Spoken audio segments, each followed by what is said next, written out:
Alright, so this is the MyGig user bracket.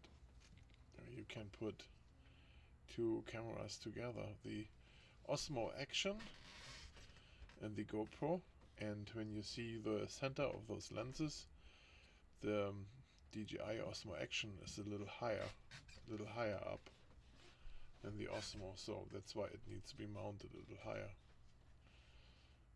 And then if I turn this around, so I am ready now to go out to take a video, and let me see here, I'm gonna turn this one on the Osmo Action first, because I want to go out now and do a video. I have 37% battery left, 4K 30, this is fantastic. And then here, this one, let's turn that on,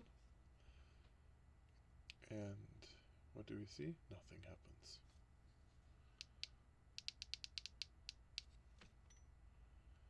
And that's what I hate about the GoPro.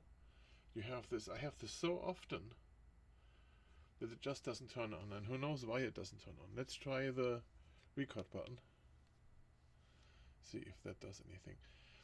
I had it charged in the car. I removed it from the car at 87% a little earlier.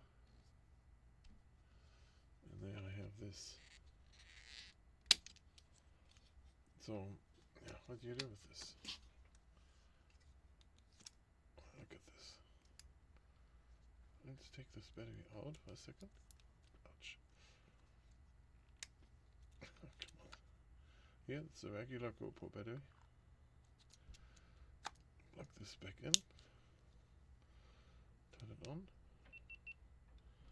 And there you see, it turns on, right? So I had to do a battery cycle. And it has 57% battery left. So you can't blame this on like a dead battery or something, or you can't blame it, oh, you left the camera on. That's plain bullshit. So this thing did not turn on, it was locked up. It didn't shut down correctly.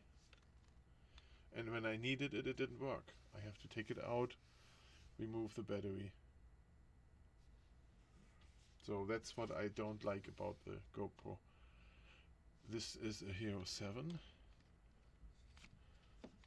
Look at this one here. There you can see it here on the side. It's a 7. There, look at it. A 7. And where was the quick button? Is here on the side, right? No, it's here, there. Was it quick select, hold, and then it turns to this screen? No, it does. You can see what you can see. But yeah, so that is my 3-minute 4K video here.